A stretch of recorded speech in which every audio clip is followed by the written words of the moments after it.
السلام عليكم ورحمة الله وبركاته. معكم سعد المصري ومعالج الرفلكسولوجي والشياسو. النهارده وانا بتكلم معاكم في احدى هيلث كلاب في القاهرة المهندسين. هنعمل النهارده ان شاء الله التمارين التي تحمي آلام اسفل الظهر. ناس كتير جدا زي ما احنا عارفين انها بتعاني من مشاكل اسفل الظهر بنسميها لو باك بين.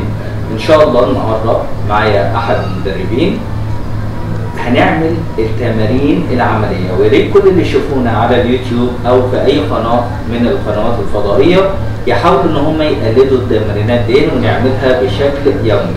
هنتعلم ازاي نقف صح، ازاي نقعد صح، ازاي ننام صح، ولما نيجي نصحى من النوم ايه الوضع السليم وانا قايم من النوم عشان اقدر احمي فقرات الظهر وما يكونش فيه مشاكل بعد كده. هنتعلم ازاي لما اشيل حاجه من على الارض ازاي اشيلها، ايه الطريقه الغلط وايه الطريقه الصح. طبعا انا بوري الناحيتين بشكل عملي عشان الناس تقدر تشوفها، ونحاول ان احنا نتجنب هذه الاخطاء.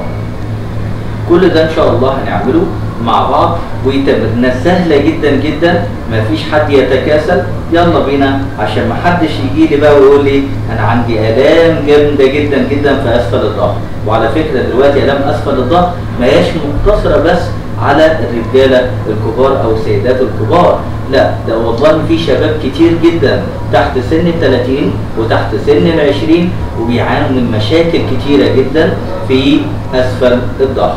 دلوقتي واحنا مع بعض هنروح ونشوف ايه هي التمارين دي، واضغطوا على الحلقه اللي بعدها عشان نتعرف على الوضعيه السليمه والتمارين السليمه لحمايه العمود الفقري والقطنيه والقرص الغضروفي وكل هذه المشكلات.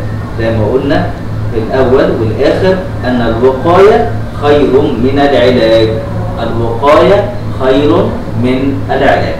للتواصل معايا الرجاء الاتصال على 012 36 90 535 او عن طريق الايميل سعد_استاذ_online@yahoo.com. والسلام عليكم ورحمه الله وبركاته. يلا بينا.